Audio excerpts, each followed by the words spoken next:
तो हमने देखा कि जैसे कोई बहुत बड़ी बिल्डिंग भी किससे बनती है, छोटी छोटी ब्रिक्स से, छोटी छोटी ब्रिक्स को ही जोड़ के बहुत बड़ी बिल्डिंग बन जाती है।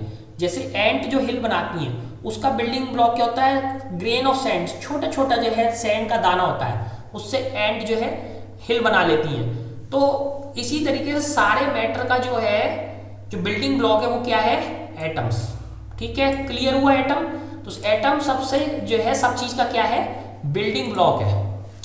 अब आता है question, how big are atoms. तो एटम्स कितने बड़े हैं, या ये कहा जाए कि कितने छोटे हैं, या ये कहा जाए कि एटम्स कितने छोटे हैं। ये तो पता है हमें छोटे हैं, लेकिन कितने छोटे हैं। Atoms are very small, they are smaller than anything we can imagine और कंपेयर विद। तो एटम्स इतने छोटे हैं, इतने छोटे हैं कि हम कुछ भी सोच पाए उससे छोटे हैं, और किसी भी चीज से हम उसको कंपेयर कर पाए उससे छोटे हैं। जैसे आप सबसे छोटा क्या चीज सोचते हो, बाल सोचते हो कि बाल बहुत पतला होता है, बाल से भी और पतला कुछ सोच के देखो, और सोच के देखो सिल्क फाइबर है, सिल्क फाइबर से और भी कुछ छोटा सोच के देखो। तो एटम्स बहुत बहुत छोटे हैं। More than millions of atoms when stacked would make a layer barely as thick as this sheet of paper. तो ये इनका कहने का मतलब है कि अगर millions of atoms, millions of atoms, millions का मतलब करोड़ों एटम की भी अगर आप लेयर लगा दोगे तो शायद ही इस जो आप किताब पढ़ रहे हो, जिस कागज पे लिख रहे हो, तो उसके पेपर जितनी थिक हो पाए। करोड़ों लेयर के एटम्स अगर आप लाइन से लगा दो तब भी वो शायद इतनी थिक हो पाए, इतने बड़ा हो पाए कि जितनी आपकी बुक के इस पेज की या कॉपी के पेज की थिकनेस है। ठीक है, तो अब इसको करते हैं। Atomic radius is measured in nanometres. तो एटॉमिक रेडियस किस में मेजर करी जाती है, नैनोमीटर में। तो वो एग्जाम्पल याद है ना जहां पे मैंने नैनोमीटर बताया था। अगर नैनोमीटर याद नहीं है तो फिर से याद करो। 1 metre is equal to 100 centimetre. ठीक है, 1 centimetre is equal to 10 millimetre. ठीक, और 10 मिलीमीटर, और 1 मिलीमीटर इज इक्वल टू क्या था, 1000, और माइक्रोमीटर, माइक्रोमीटर देखो ये यू जैसा बनता है एक साइड, और इसका जो है ये यू जैसा ये एक्स्ट्रा पीस निकालते हैं।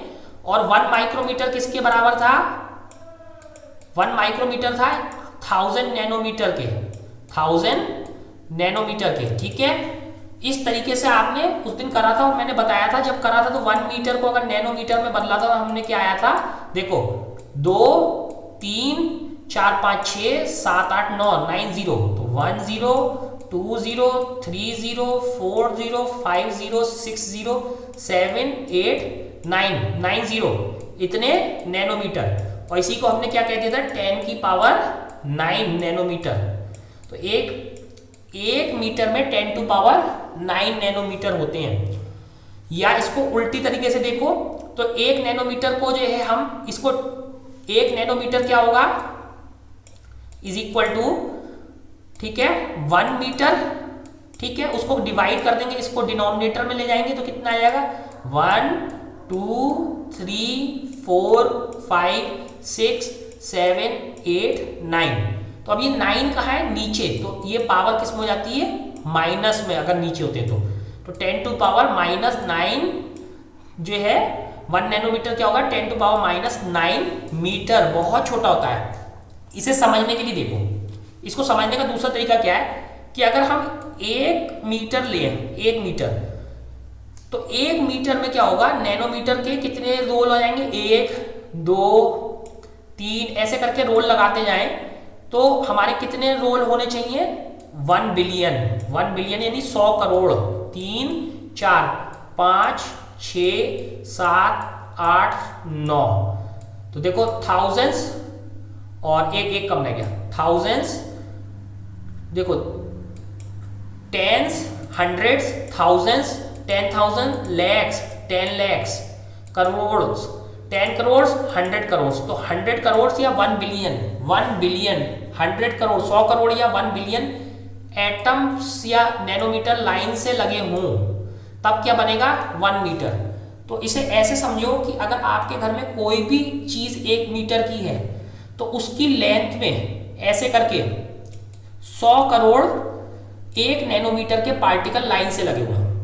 अगर कोई चीज आपके घर में 1 मीटर लेंथ की है तो उसमें 100 करोड़ 1 नैनोमीटर के पार्टिकल ऐसे करके एक लाइन से लगे हुए हैं। ठीक है, तो अब समझ में आया कि नैनोमीटर कितना छोटा होता है। अब एटम्स को किस में मेजर किया जाता है? नैनोमीटर्स में। तो इसका मतलब एटम्स भी बहुत छोटे होंगे जब नैनोमीटर में मेजर करा जाए, जब नैनोमीटर इतना छोटा है तो अब देखते हैं atomic radius is measured in nanometres. तो एटॉमिक रेडियस को किस में हम मेजर कर रहे हैं? नैनोमीटर्स में। नैनोमीटर्स मैंने अब फिर समझा दिया। देखो ज्यादातर टीचर आपको ये नहीं समझाएंगे, लेकिन मैं आपको अच्छे से फिर समझा रहा हूँ क्योंकि नैनोमीटर समझना बहुत जरूरी है, नहीं तो बाद तक कंफ्यूजन रहता है। आपको ये नहीं समझ में आएगा 1/10⁹ मीटर कैसे आया, अभी हमने करा ना, तो वैसे ही आया था। 1 नैनोमीटर क्या होता है? 1/10⁹ या ऊपर ले जाओगे तो क्या आ जाएगा? 10⁻⁹ मीटर। या 1 मीटर को हमने क्या करा? 10⁹ नैनोमीटर। तो ये समझ में आया नैनोमीटर। तो अब कुछ चीजों के इन्होंने साइज कंपेयर करें। तो सबसे पहले क्या है? मीटर में। देखो ये मीटर में है, तो एप्पल का साइज क्या होता है? 10⁻⁻1 मीटर। तो पहले आप जो इसे देखो, पहले से समझ लो, चार्ट पढ़ लेते हैं फिर अभी समझते हैं। एंट का साइज क्या है? 10⁻³ मीटर। ग्रेन ऑफ सैंड क्या है? 10⁻⁴ मीटर। मॉलिक्यूल हीमोग्लोबिन नाम सुना है ना, ब्लड में हीमोग्लोबिन होती है, उसके मॉलिक्यूल का साइज क्या है? 10⁻⁸ मीटर। मॉलिक्यूल ऑफ वाटर क्या है? 10⁻⁹ मीटर। और एटम ऑफ हाइड्रोजन क्या है? 10⁻⁻10 मीटर। ठीक है, अब इसे समझने की कोशिश करते हैं। तो अगर 1 मीटर ले लें हम, तो 10 की पावर, इसको माइनस को छोड़ो, 10 की पावर 1 का मतलब क्या होता है? 10। तो ये इनका कहने का मतलब है अगर इसे पॉजिटिव में लें तो अगर हम 10 एप्पल लेके लाइन से लगा दें, 10 एप्पल लगा दें 10 की पावर 1, तब हमारा क्या होगा? 1 मीटर होगा। ठीक है, तो कितने एप्पल लगाने पड़ेंगे? 10। ऐसी एंड्स हैं, एंड्स में कितनी पावर है? -3। -3 है तो देखो कि 10 की पावर 3 कितना हुआ? 1000 एंड्स को हम लाइन से लगा देंगे तब जो है क्या होगा? हमारा 1 metre. Similarly grain of sand क्या है? 10⁻⁴, यानी इसमें कितने ग्रेन्स लगाने पड़ेंगे? 1 2 3 4। तो 10,000 ग्रेन्स लाइन से लगाओगे तब 1 मीटर होगा। हीमोग्लोबिन में क्या है? -8। तो 10 उसके पीछे 1 2 3 4 5 6 7 8, इतने सारे हीमोग्लोबिन के मॉलिक्यूल लगाओगे तब कितना होगा? 1 मीटर। मॉलिक्यूल ऑफ वाटर कितने हैं? -9।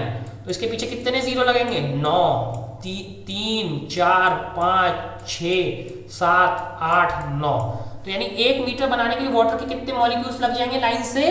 100 करोड़ मॉलिक्यूल्स। और हाइड्रोजन एटम कितने लगेंगे? इसके पीछे 10 जीरो, 2 3 4 5 6 7 8 9 10।